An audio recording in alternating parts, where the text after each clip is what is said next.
just so we're on the same page and there's no. What I plan on doing is I contact the FBI, right? Yeah. If I can't find anybody worth his shit in the FBI, I'm going to try somebody in Homeland Security to come and talk to you. In the interim, I'm going to work on this video. The parts that I like, I'm going to cut up and put in one area, right? And then if they don't do anything with the story, with you, I'm going to do a story on it. We're not going to do anything right away because I want to give these guys an opportunity to talk to you. And if they talk to you, that's a story too, that they're talking to you and this is what happened to you. If they're not talking to you, then that's a story as well. They're not talking to you, but this is what happened to you. But if, I just want you to know that when we do a story, it'll have your name and everything. And I'm not interested in doing something any other way when it comes to this because I think that it's the best way for you to start putting blocks back on top of this. And if I can help you in any way, I will, man. I don't know how I can help you or, and if I can do anything for you, I'm happy to try to help. Before I was taken up to the top of the boat, I was in a cabin on the outside of the boat being prostituted by my great uncle, and I was led to believe that there were several other young boys in the adjacent rooms that were going to be taken to the top of the boat one at a time, starting with me. How old are you? 8 years old. So you were 8 years old and all this stuff happened. When you first got on this is like a yacht situation. Yeah, it's like a luxury cruise ship. When you first get on the ship, what do you think is going to happen? You don't know, or? I was just not aware.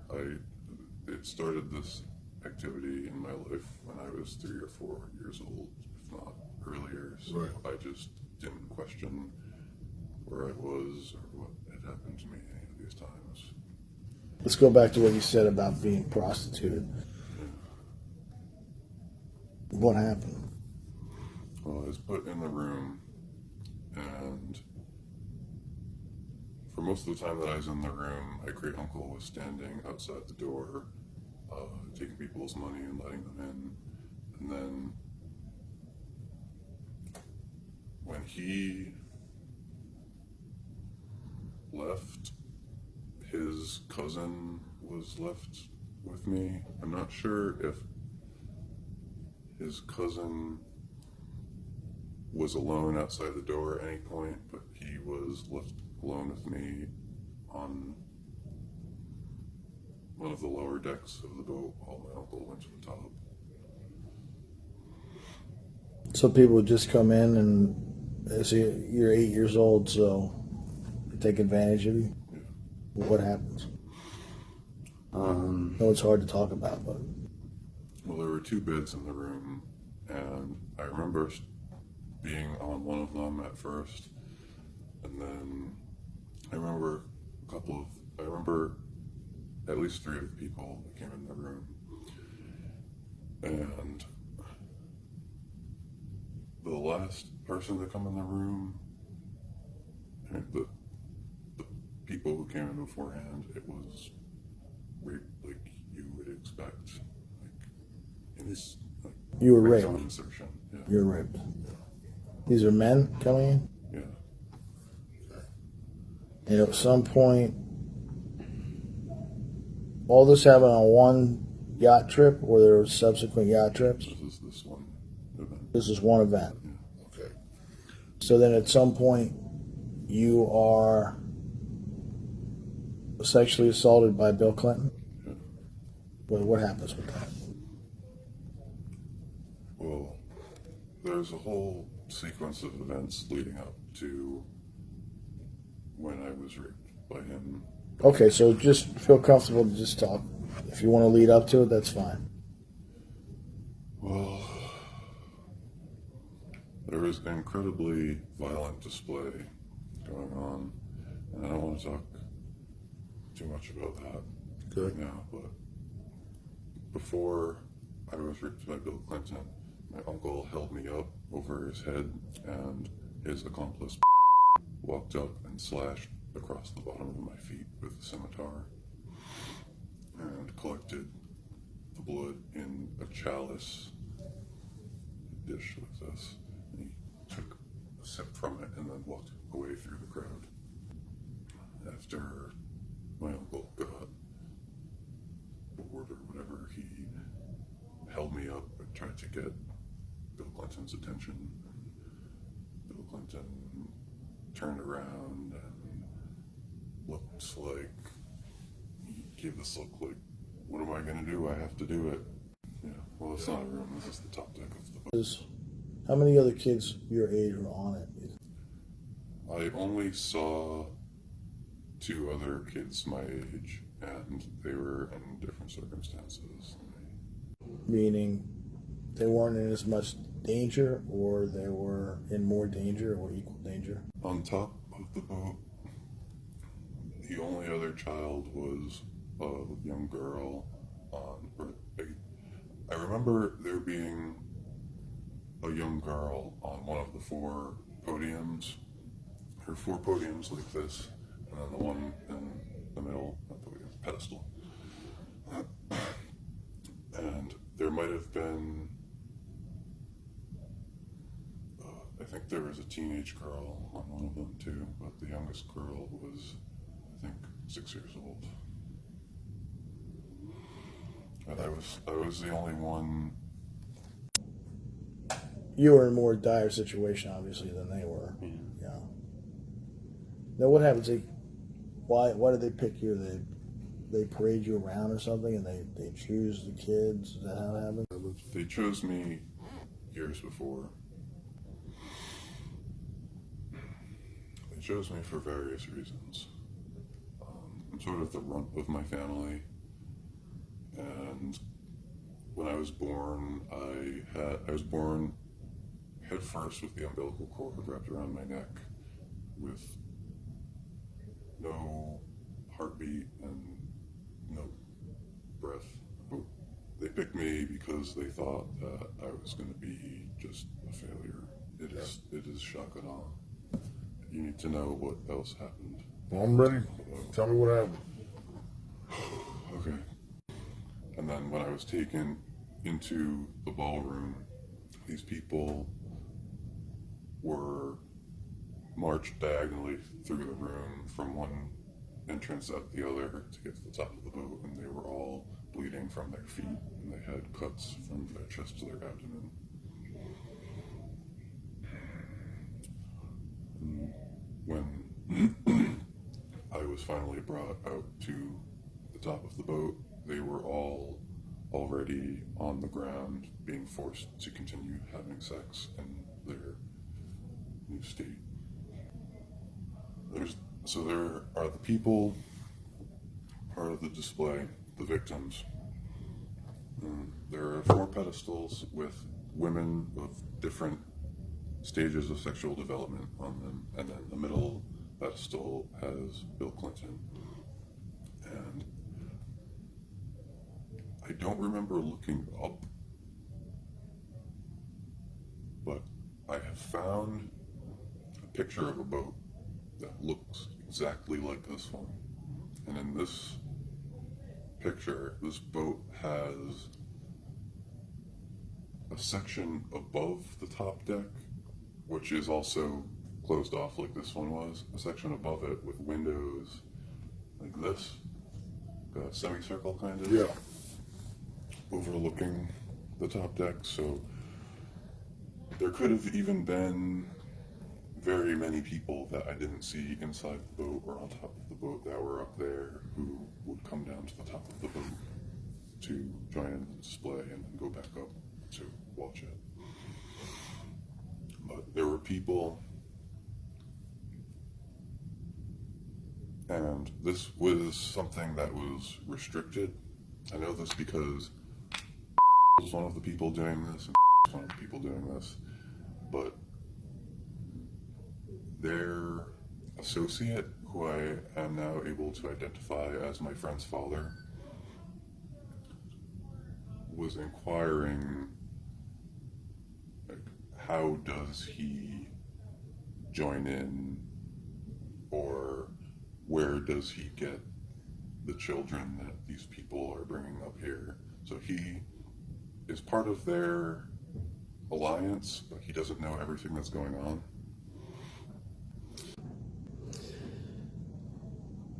So let me ask you one quick question, right?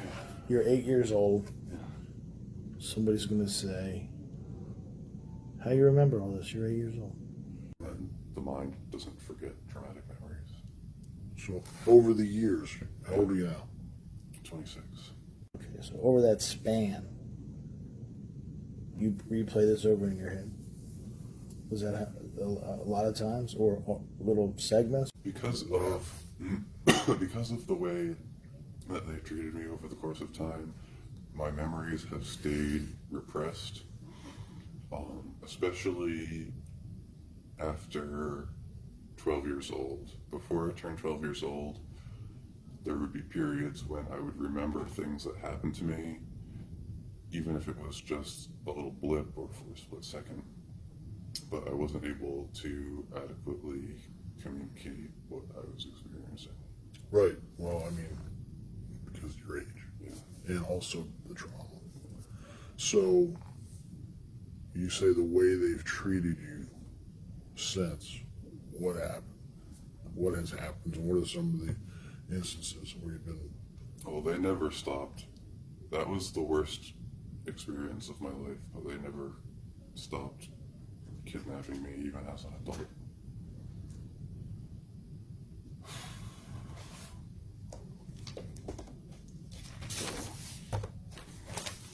Okay, so you're an adult, right? Are you talking about after 18? Yeah, I mean, I said after I turned 12, I didn't have any inkling of what was going on anymore. Things were still going on. Things went on consistently over the course of my whole life. Other than that, when I was in high school, it was a little bit different and less common. Okay, so what's on the list here? What do you got? So, things they did to make me forget. They treated me as a prop in many circumstances, including for child pornography. But an example of something where I was used as a prop that was not specifically for pornographic reasons is I was taken to the apartment of these professional people, maybe they're attorneys or accountants, something like that. And this is with and his associate, whose last name I don't know, but I know the approximate location of one of his properties that I'm hoping to find in the near future. And this is incredibly bizarre because it doesn't include any of the normal elements of, it does include the normal elements of blackmail and targeted child abuse, but it's much more like being used as a prop outside of the context of pornography.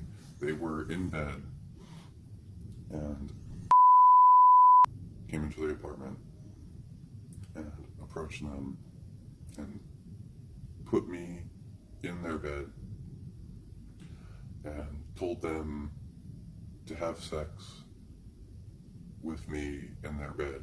And then when they started to comply, they were told, oh no, don't have sex together, have sex with the child in your bed.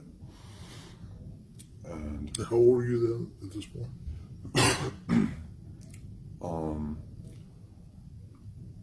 I think this may have been before the Newport Boat Show. I think I might have been 7 years old. I might have also been 9 years old. It could have been after, but it was around that time. And as an example of other types of abuse that the trauma becomes spread among. So I was put in their bed, and then before I was taken back out, showed the couple a device in their closet that looks like an intercom that he said was recording them, and I don't think he said that it goes to a central location wirelessly, but asked me, he said, "You're a smart kid, you know what we're gonna have instead of this in the future." And I didn't say anything because I didn't even know what was going on. He said, "Yeah, that's right, computers." And then before leaving entirely, went in the bathroom, picked up a tile from the bathroom floor, and underneath it there was a vial of blood. Puts the tile back, holds the vial of blood up to show the couple, and says, "You're going to be involved in a criminal case pretty soon."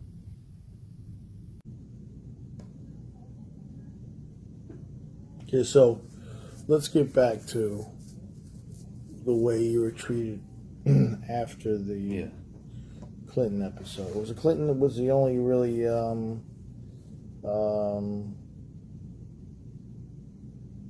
said Bill Clinton sexually assaulted you? Yeah. Okay. This is one time on this boat trip? This is the only time that I saw Bill Clinton. Okay. And he sodomized you? Yeah. Okay. And I guess a question I would want to know is, have you tried to reach out to him, his lawyers, or I mean, I guess in your current state, it doesn't seem like something you would be like in your face type guy because you're still dealing with these things. Yeah. So, have you reached out to them? Have you thought about it? Have you? No. Okay. It's just a question I think is pertinent, although I think I had the answer to it beforehand, but I just wanted to hear from you. So, you're on the boat. This happens. Afterwards, you're mistreated, and you said they kidnapped you again. So I have been kidnapped dozens and dozens of times. When I was a child, on the weekends, I was left with my great-grandmother, who was an elderly woman who was not adequately able to defend me. And I was also left with my half-brother's family, which is, people will call them a foster family, even though they're not really.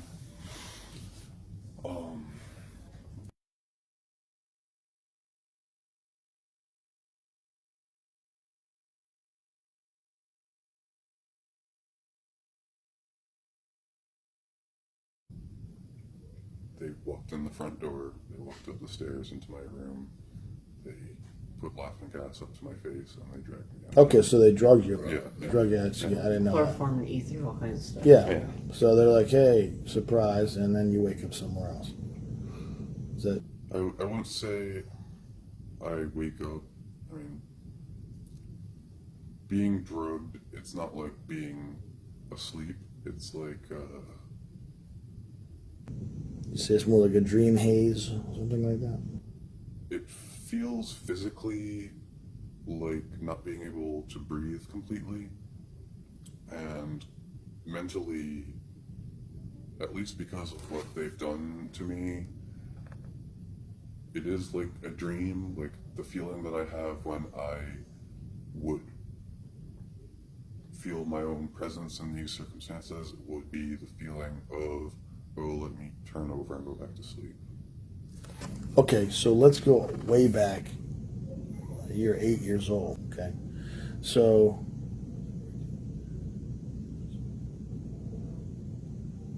how Sorry, can you get the peanuts for me? I'm sorry, I feel do you want me to wait till she comes back? no, it's okay. How does Your mom, your dad are in the picture, and then they entrust you to this uncle? Is that what goes? No. So I have lived with my mother and my stepfather since I was 5. My father was never in my life except when he would take care of me as a toddler with his girlfriend, my half-brother's mother, and actually the first time that I remember being raped, at least as in sodomy, was condoned by him. I was raped by tracked me down to interrupt initiation rites for me, and he offered my father and his girlfriend a large amount of cocaine. What they do is they have a big mirror and they put a huge amount of cocaine on a mirror, and they have this impression like, oh, take whatever you want, it's all yours. How much can one person do? And then when they leave, they take the mirror and they put it in a Ziploc bag and walk out. Walk out. Yeah. They don't get to, you don't get to keep the stash. Yeah. It's all just smoke and mirrors. Yeah. Yeah. Okay, so that's what you meant when you went, take care. Yeah. You're I saw being this. I saw facetious. my father a handful of times outside of this. This is your biological father. Yeah. Okay. All right. So, and your mom, your biological mom, then has a new husband. She's not married, but she never married either of them. But Okay, so you're same stepfather. yeah. Okay. Just By relationship. Okay. So then, there's no real parental people around to say, "Hey, what the fuck are you doing?" You know what I mean? What are you doing with this kid? What's going on? Why? Well, I was left with my great grandmother and with Right. my half brother's family, and in all reality, my mother should have known what was wrong with my half brother's house, despite what was going on, just because of the incredibly strange living arrangements and the older kid's father never leaving his room and whatnot, and all of the layaway that a woman would do, thousands of dollars of stuff on layaway. But she would never ever suspect my great grandmother of condoning anything like that, and she never realized that something worse than what she was aware of was going on. She kind of thought that I was just sad and detached from being made fun of at school. We're gonna jump around a little bit, because I think it's important to get you away from a lot of these. You know, I mean, you're retelling a story, and you have to drudge all this stuff up, and we're going downhill. We're just gonna keep going downhill. So, if I mix it up, it's only because I want to kind of pull you back a little bit. But so you have all this stuff going on since you were younger. Now you're 26. I would imagine that it's hard sometimes to sleep, things like that. There's a lot of stuff on your mind and a lot of trust issues and fear and paranoia and things like that, which really aren't unfounded. I mean, paranoia is if you're afraid something's going to happen when there's no basis of reality that something's going to happen. But people come to your house in the middle of the night since you were a kid. How do you sleep? I have a lot of trouble sleeping. Yeah. I smoke cannabis to sleep too, Yeah. which helps sometimes. You look at me like I was supposed to judge you on that or something? No. You're waiting for me to say like, yeah. You're like, There's a little pause there, like. I was about to pause. I was pausing. I was about to say, but even still, a lot of the time I'm up until 3, 4, 5 in the morning, and the cannabis does not help, and it makes me a little more wound up in some circumstances. So then you fall asleep and then you sleep to the day? Is that what happens? A lot of the time, yeah. Yeah. Well, what are you doing with yourself now? Do you work? You don't work. So you're living at home? Yeah. Focusing on my health You're just trying to put your life together. Yeah. And is there any point where your mom stood up and said, let's go talk to the police? Let's go talk to the FBI? Or anything like that? No, she had a hard time coming to understand this, and then by the time she acknowledged that this is reality, I had been making some moves on my own. I mean, she has told me that I should contact the police. She doesn't really encourage me to, but I think she is afraid to. Well, it's complicated as a parent. She may feel failure, things on top of. I think kids always think that parents should have their best interest in mind, but some parents don't. And she might be dealing with her own feelings. What happens if the FBI contacts you? You sit down with them? Like, if you contact them and they contact Yeah. me? Yeah. Yeah. That's important. You have to be able to get in the right mind frame to talk to these guys. I don't think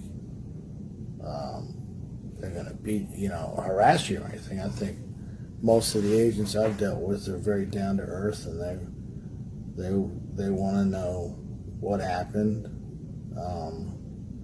I have a photographic memory, so I don't need to take notes. This is a gift I have.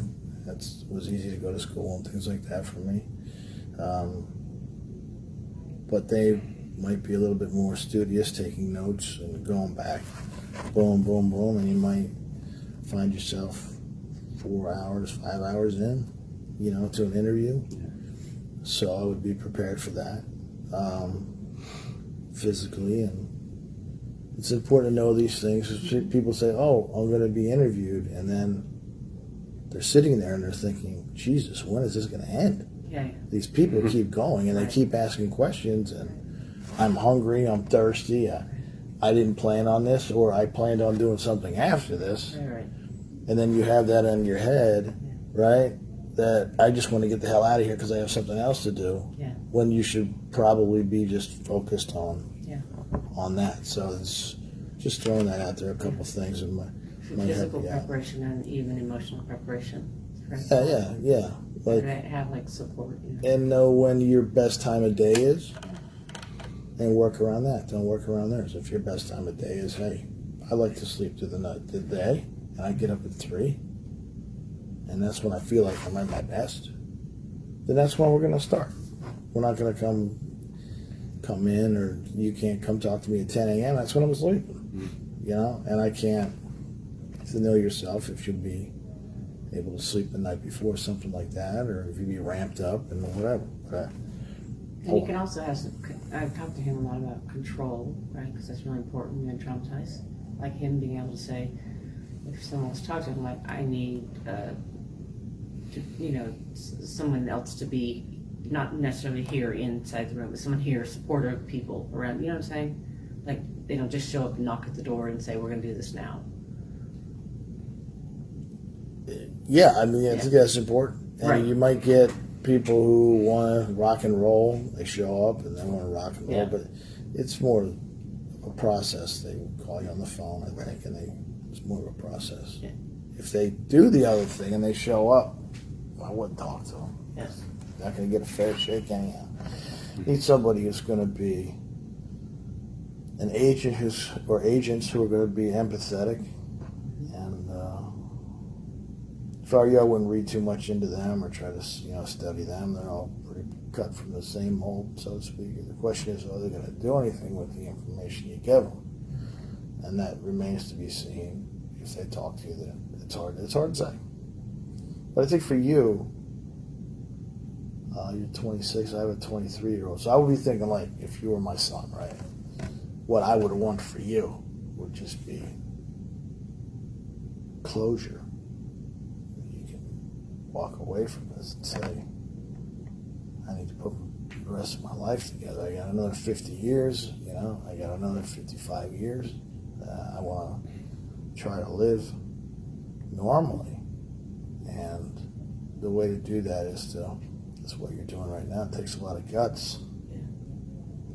A lot of guts. So if you didn't think you had any guts, you're mistaken. It takes a big heart and a lot of balls to sit here. It really does. And I don't know where it's going, but we'll see what we can get going for you. You don't need to sit here and give me every detail. It's not. I'm not some prosecutor, and I'm not gonna publish every little thing about your life and make you look like a jerk. It's not. Some people might though. Yeah. You know, I mean, you have to be careful. But That's why I talked to you or asked you. well, I mean, the important thing is that you get this behind you and you just try to take a real negative and make it into a positive somehow. Yeah. You have the strength. I mean, you're sitting here. So, and you survive. That's something else to say about being, survive something like this is really, you talk about marijuana, things like that. That's nothing. You know, most people would turn to much harder stuff and you can't last. I mean, marijuana is one thing, but you can't last. Heroin, things like that, you're just not going to make it. Right. And you've already thrown in the towel at that point. So, one, you got to make sure these people don't come around again. And two, you have to put them on notice that you're not going to come around again because you're not going to be abused. And three, you have to stand up for yourself. And those three things are a great foundation to try to rebuild your life, I think. If they're handled properly. And hopefully the FBI does something. They come in and they talk to you. You know, you have a lot of details. If you were making shit up, be able to sniff it out in about 30 seconds. Yeah. But you have details. That's a problem. Right. For somebody like Bill Clinton, for somebody like other people that, you know, it's a problem when somebody tells a story and they have details. Right. So